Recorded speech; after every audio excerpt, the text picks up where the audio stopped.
Hey guys, Brian Stevens here with Mortgage Shots in the National Real Estate Post. Synonymous, it's the same thing. You're looking at the site right now.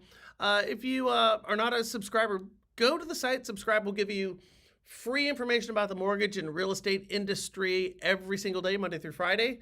About 5 to 7 minutes, letting you know exactly what you need to know, plus how you can use that for your business. Reading the tea leaves of the mortgage and real estate industry so you can go ahead and find success where others don't. And of course, share, subscribe, and all that good stuff. And if you want to be a part of our team, just go ahead and send me a comment or call me at 707-330-1272. And let's have a conversation about you joining my mortgage team because we do things better.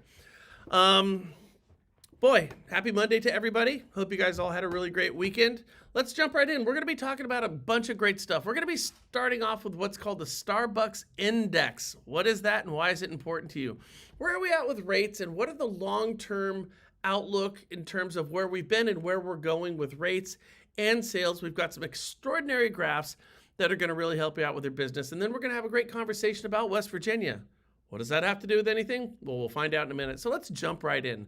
The Starbucks Index. Well, the Starbucks Index is, God, I heard this the other day. Actually, my wife told me about this. The Starbucks Index is the economy goes, and as a consequence, housing goes and mortgages go as Starbucks go. Okay? Now, it does make sense because if you think about it, getting an overpriced coffee is a luxury, isn't it?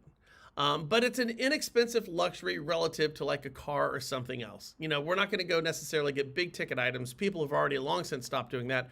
But the last indulgence that you're going to get rid of is probably going to be Starbucks, your $8 coffee, which frankly, I never started with in the beginning. So as Starbucks goes, the economy goes. The Starbucks Index measures the purchasing power parity by comparing the relative price of a tall latte coffee in 16 countries. Purchasing power parity states that the price of like goods in one country should be equal to the value in another country or currency. The index state a currency is overvalued when a tall latte costs more in US dollars in one country and it's undervalued when it costs less in another country.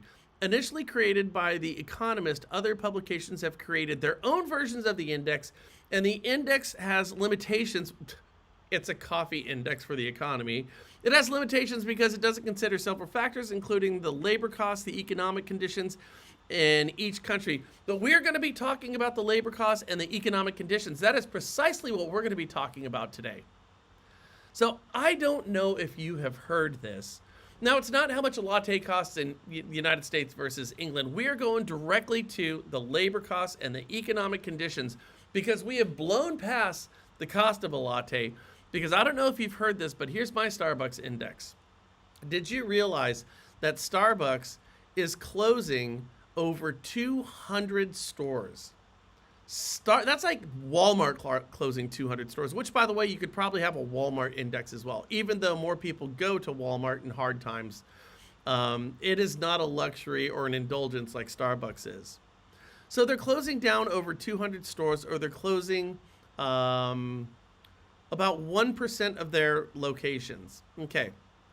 So Starbucks currently has 18,300 locations in North America, putting the number of stores closing at around 180, less than 200. That number coincides with an unofficial list published by USA Today that shows about 200 stores set to close. We can access the list here. I'm not going to access the list because if you can't find your favorite Starbucks, I'm sure they got one another 90 feet away. 67 of the locations set for closure are in California, 4 in Alabama. But nearly 200 Starbucks are closing. So what does that tell us about the mortgage industry and what does that tell us about the economy? As I said a moment ago, Starbucks is an indulgent, isn't it? It's that overpriced thing. And if you stop buying those and they're closing stores down because that many people have quit purchasing their indulgent, that lets you know exactly how tight people's billfolds are getting these days. And if you're having a hard time buying a coffee, what do you think that means about your ability to go buy a house? Now, of course, there's other variables in here, and we're having a little bit of fun with this. But the truth of the matter is, I think there is a little bit of validity to it. The fact that Starbucks is closing down, Starbucks is an unadulterated, concentrated, unfiltered, in a vacuum indulgence. And with those going down, that means that our economy, frankly, I think is in a little bit worse shape than we otherwise would have thought. Okay, so let's jump into some graphs here that I think are pretty interesting that you guys might like. All right, let's go into the first one here. Okay, so what we're looking at here is the mortgage refinance index on a seasonably adjusted rate. This goes from 2000 to 2025, so we're looking at a 25-year history. At the bottom in the yellow, you'll notice that these are historically soft levels. Historically normal levels are going to be in the gray, and historically strong levels are going to be over there in the blue. The last time we saw a pretty good market was back there in 2021. You guys remember that? Everyone's begging for those days. We can see that a little bit over on the far right. It's not the highest one, but again, remember, this is seasonably adjusted. People are still begging for those days. Now, remember what happened. If we're looking over at this one here on the far right, you see how it drops off precipitously, and we have spent a longer time on the extreme far right in historically soft levels than we have in the past 25 years. You notice that we dropped down into the soft levels between 2016 and 2019-ish right over here, but we jumped in and out of that, and we spent a lot of time in the gray. What makes this market so different than other markets, like on your left-hand side back in 2023, we see these massive, massive peaks for our seasonably adjusted refinances, but you notice when they drop off on the left-hand side, they don't spend a whole bunch of time, over in the historically soft levels. What makes this market, even though we had a great refinance market, what makes it so detrimental is we have spent more time now in our historically normal to soft levels than we have any time over the past 25 years. Even if as we sit here today, we've got 1,597,000 refinances, again on the far right-hand side, and we're still in soft levels, and we're just getting what could be determined to be historically normal levels. Now, I want to stress this point. From a loan officer's perspective, not everybody who can and should get a refinance is getting a refinance. I call this manufacturing an opportunity, manufacturing a client. You see, most loan officers and real estate agents by extension, we wait for a consumer to come to us and tell us what their demands are, what their desires are, what they're looking for. Hey, I want to get a refinance. I heard rates are low. They heard it on the morning show. They heard it on an advertisement. They saw it on your competition's ad, whatever the case may be. And then they come to you, your phone rings, and then, of course, we go ahead and service that person. But what about the people who can and should refinance who are not considering refinancing? What about that? Well, I mean, what that requires is us to be proactive and go out there and, don't be the target, be the arrow when it comes to our marketing prowess. Let's go out there and let our best opportunity, remember, not our past client database, but our best opportunity, let's let them know that they need to refinance and do it right now. And I don't want to refinance. Again, we covered this a couple of days ago. All right, you don't want to refinance. How about a cash out refinance? You can put a ADU in your backyard and you can go ahead and turn this into a money-making opportunity. Thanks, Brian. I don't want to do that. How about buying a second home, buying it in another area? Again, third opportunity. No, I don't necessarily want to do that. Again, we have all of these different opportunities that we can float in front of our clients. And when we have the conversation with our clients, do a little homework ahead of time. Find out exactly, look their house up. Spend a little bit of extra time with your clients. Find out exactly, if you don't remember them, find out where they live, find out what they owe, and then find out what their property is worth, find out what they can pull, find out what their benefit, find what the cost is going to be. Let's look at all of these numbers when we're having conversations with our client and know this off the back of your hand before you even call that person. If we spend a little bit of time up front, we'll get a much higher conversion rate. It's better to actually slow our roll a little bit. Again, acclimate ourselves before we make that Jesus, am I tongue-tied today or what? Before we make that call, get acclimated with what's going on so we can answer any questions and make sure that we have what our value proposition is going to be. And what we'll do is we will find refinances where they simply didn't exist, or would they exist had we not made those calls in the first place. I call this manufacturing an opportunity, manufacturing a lead. And right now, rates have jumped up a little bit. But as I told you a couple of days ago, we had Fannie Mae who came out and said that we're going to see rates in the 5s by 2026. So sometime in the next 14, 15 months, we're going to see rates drop by about a full percentage point. So rates are going to continually and gradually go down. Which also brings up another point. If this happens to be the case, and if you have a client who you're closing right now, or you closed a couple of months ago and you closed them in the mid sevens, you better get in touch with that person right now, because your competition is talking to them, and we don't want them to trigger an EPO. Remember, when you're making these phone calls for these refinances, you're not just looking to create new business for yourself offensively, but you are defensively keeping your competition from infiltrating your database. But on top of that, you might also be staving off some EPOs where you otherwise might be seeing them. And these are all wildly important points, and this is easy enough to do. These are clients who you've already called, had conversations with. This is super, super important. And even, because I know some of you loan officers out there, even if you say, you know what, I don't know if that transaction went as well as it could have, call them. Call them. I'll tell you this anecdotal story real quick and I'll move on. I had a couple of real estate agents that I was convinced we'd screwed everything up on. Just screwed it up. No fault of my own, mind you. I mean that. I have a perfect borrower. They're buying a condo, and the condo, this thing turned out to be a wild, wild, hot mess. I mean, it was crazy. We pushed on this thing for 3 months, and to this day, I still don't understand why we couldn't get a letter from the attorney to go ahead and close this damn deal. Made no sense to me whatsoever, but after 3 months, we had to move on. Now they moved on to another house. They're going to buy mom and dad's house. We're like, hey, this one's going to be easy enough. Well, it turns out that they have a lien on their taxes because they got energy efficiency modifications done to their house, courtesy of the People's Republic of the state of California, where every good sales manager has a poster of Chairman Mao above their desk. But anyways, now we've got this other mess that's taking place because we have this tax bill that we can't overcome. And I'm like, my God, we're sitting at 5 months with these clients. And I'm like, I have surely screwed this thing up with this real estate agent. I'm going to close the deal. But then I thought to myself, well, if I've really effed everything up completely, no harm in calling, right? I mean, what are they going to do? If I've already convinced myself that I've lost their business, there is no reason I shouldn't call that agent. Not only call that agent, but just go out there with cannons ablaze. You know, all cannons broadside, and just go for it. And that's exactly what I did. Called the agent up, hey, how we doing? When are we getting back together? Let's have lunch. Let's do this. What's our marketing stuff? What are we doing? And you want to know something? The conversation went beautifully. Not only did I not lose this agent's business, but I actually got another deal. Isn't that something? I could have, would have, and I thought I should have not made that call. Telling myself, as salespeople do, these dirty little lies.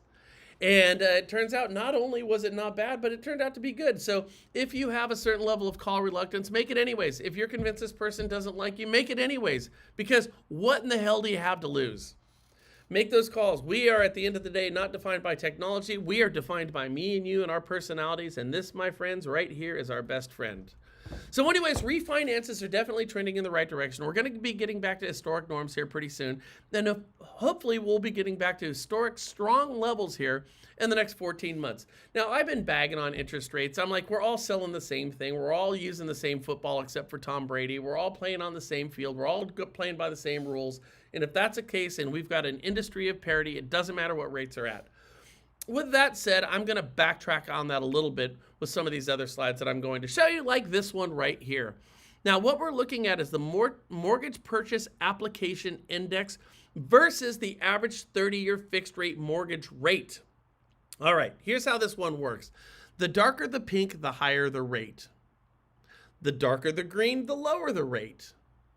So for instance, you'll see in the bottom right-hand side, we have October 27, 2023. We had rates that are in the mid-pinks, which means we had rates that were going to be, somewhere in the 8s. And then if we look at our volume over there on the left-hand side, you can see that, prices are down, rates are higher, and that's why we see all the pinks over there on the bottom, and that's why we see all the greens up top. So right now, September 19th, right there in the middle, 2025, we're in a dark, dark pink raspberry-ish color there. And that's why we're not seeing strong refinances. Now on your left-hand side, January 15th, 2021, we were still in the pinks on the left and the right, the same type of thing, yet we saw much more, we saw our application index going through the roof. Lots of applications with higher interest rates where we have low applications, with high interest rates right now. Frankly, we're higher. And when we get to that real dark pink color, you notice how it's all bundled together in your lower right-hand side? Well, what that tells us is when rates are where they're at right now, relative to where we've been over the past couple of decades, people simply are not going to be taking mortgage applications out. We need to be somewhere in the green, albeit it can even be in the light green. Nevertheless, we need to be somewhere in the green.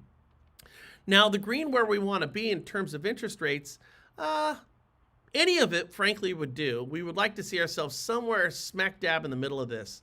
So do we need to have lower rates? Yeah, we need to have lower rates. Do they need to be wildly lower? No.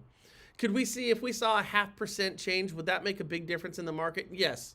It would get sellers off the fence to sell their house, creating more inventory.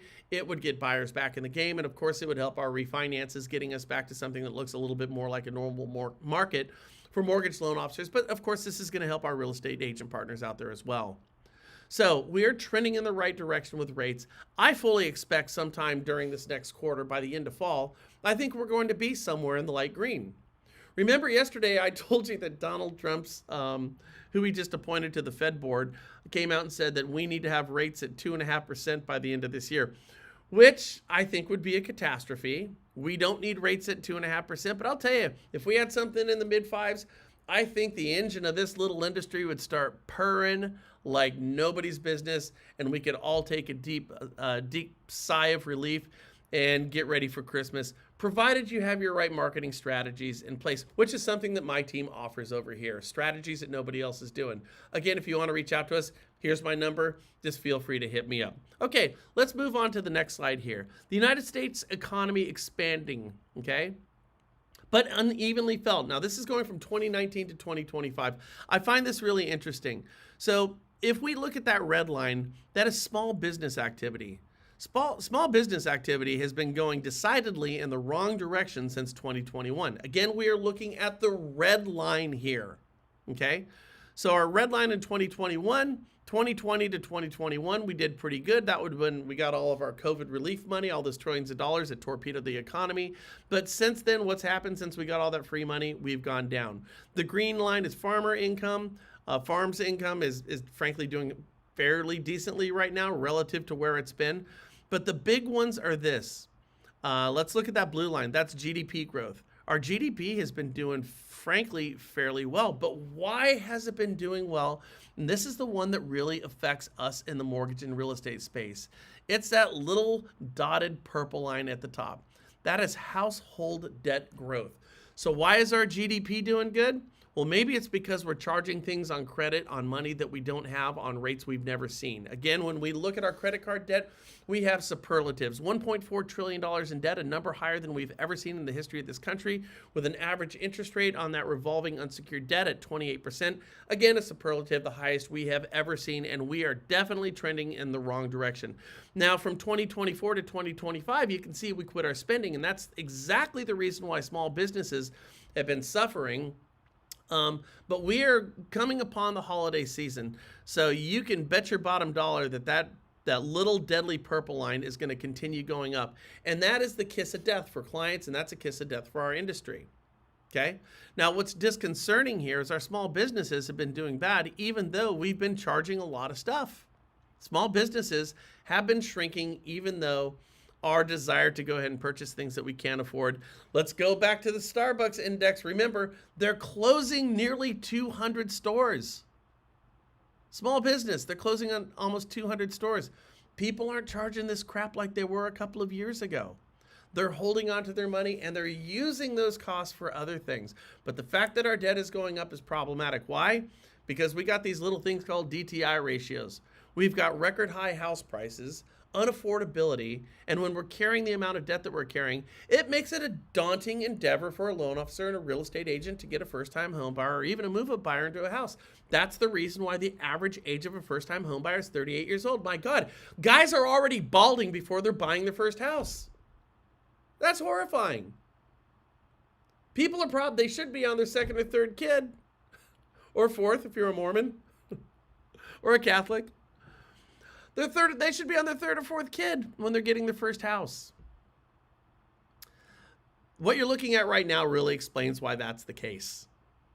Now, of course, there's nothing that we can do with this information other than put this in our arsenal and understand, and possibly to be a little bit more empathetic when we're having conversations with our clients. And I'll tell you this right now. One of the things that you need to look at is you need to start looking at some of your non-QM loans, some of your alt-doc loans. For example, if we're carrying record debt with near record high sales prices on properties, if you look at your non-QM loans right now, they've got rates that are almost on par with your agency deals. Those are your Fannie, Freddie, Ginnie loans, your FHA, VA, USD, and conventional loans. Your non-QM loans are priced almost on par with those. In fact, I don't know if you're aware of this, but even as a consumer or somebody who might own their own business or a real estate agent watching this right now, did you know that a bank statement loan oftentimes has better interest rates than a full documentation loan? That's unheard of. Why is that important?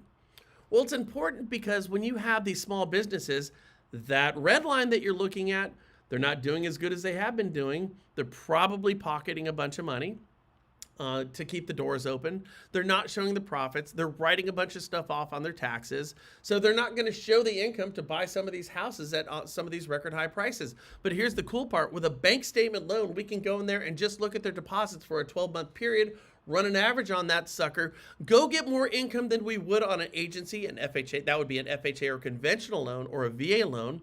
We can extrapolate more income from a non-QM loan that's going to get people into homes where they otherwise wouldn't be able to get into them.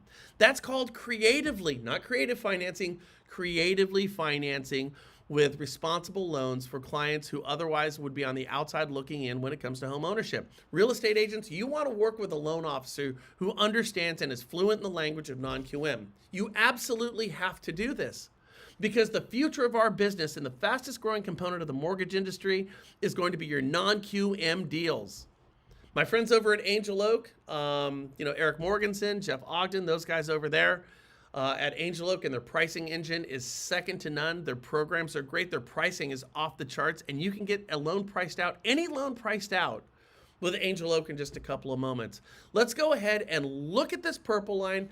Let's look at this red line, and how do we reconcile these points to go ahead and create more business opportunities and closings for our clients so we can help our communities? How do we do this? Frankly, the answer to me is non-QM.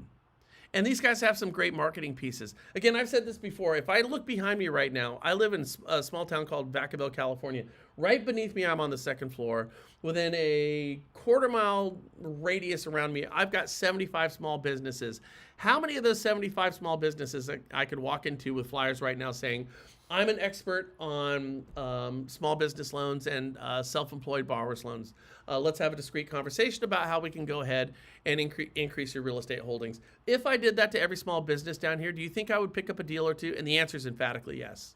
Okay, and that's the same thing for real estate agents out there, and that's the same thing for mortgage loan officers. Going out there and marketing non-QM products to small businesses, which nobody else is doing effectively, is a great way to go ahead and pick up market share. This is something that every loan officer and real estate agent should be doing in tandem as a team.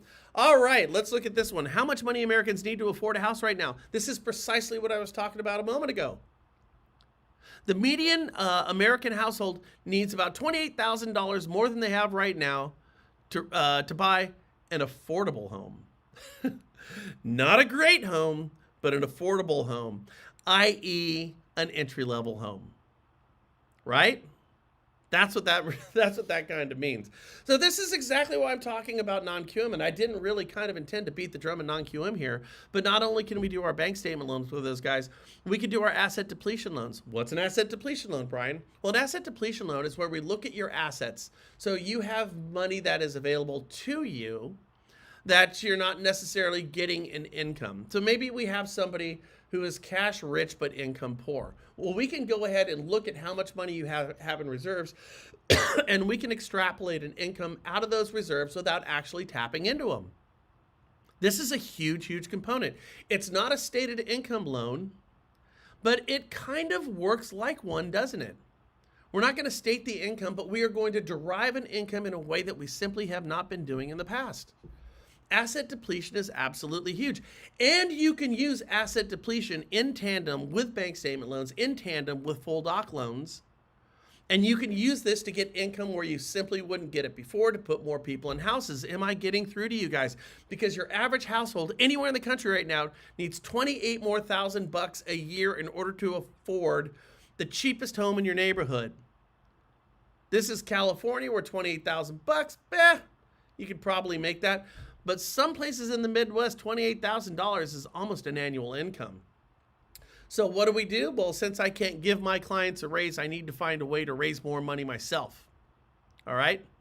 So we know these numbers. This is the reality of our situation. It is neither good nor bad. It just is. Now, if this just is right now, then I have to find ways around it. I have to find ways in order to provide for myself and my family, ways around the obstacles that are in front of me. And I got to tell you this right now. Bring on the obstacles. Bring on the bad market. Let's make this sucker worse. I don't care. And the reason I don't care is what's hard for me is killing my competition. And less competition is always a good thing. There are people who are still buying houses, who are going to continue buying houses, and I'll tell you why, and here's the reason why. This nation has one addiction. It's not drugs, it's not booze, it's not guns, it is consumption. We like to consume. I've said this a million times before. Somewhere out there right now, there's a balding 50-something-year-old guy who's going to go buy himself a 2025, 2026 Corvette for $135,000. It's going to lose $50,000 the moment you drive it off the lot. They're going to finance that bad boy at about 16% that they can't afford. And why are they going to do it? Because, damn it, I'm 50 now and I deserve it. Does that sound reasonable to you? That's how people buy overpriced, indulgent crap. They're not buying coffees anymore, but they'll still go out there and buy that stupid Corvette. Right? We consume. People want to have their own homes, which there's been a number of studies that show it does not matter which generation you are, even the younger generations. They value home ownership as much as the baby boomers and the Gen Xers. They just feel like they can't afford them. And because they can't afford them, I've said this before, if I can't afford the cost of the ticket, I don't care what band is playing. Doesn't matter to me. And that's what a lot of the younger generations have done. It is up to us to go ahead and change that messaging. We need to change that messaging out there in order to be more effective. Again, I have to do this for self-preservation purposes, and I think that you guys need to understand that you need to do that as well. Now, what is my one? I think maybe I had it over here. Okay, I'm going to pull up one more thing, guys, and then I will let you go. And again, of course, if you guys have any questions, feel free to give me a buzz. All right, this is the one that I wanted to show you. This is from Nick Gurley. Posts some great stuff over on Twitter. This is home buying demand versus affordability by state. Okay, again, the darker the red, Hawaii, California. The more expensive the properties are going to be. You're going to see north of 800,000, 800,000 on average. We got Massachusetts over here. Again, these are we see our cost down here at the bottom. The more expensive, you can see the decline in market. So for example, in California, we're sitting somewhere at about $780,000 average sales price. And where are we since 2019? We are down a whopping 33%. That's a massive number. You look in Hawaii over here, okay? They are down about, let's see, what is that going to put them? About 28%, somewhere in there. Massachusetts. Okay, and as you can notice, as we get lighter in the oranges, we start to see that these numbers go up. But you notice up here, everything is negative.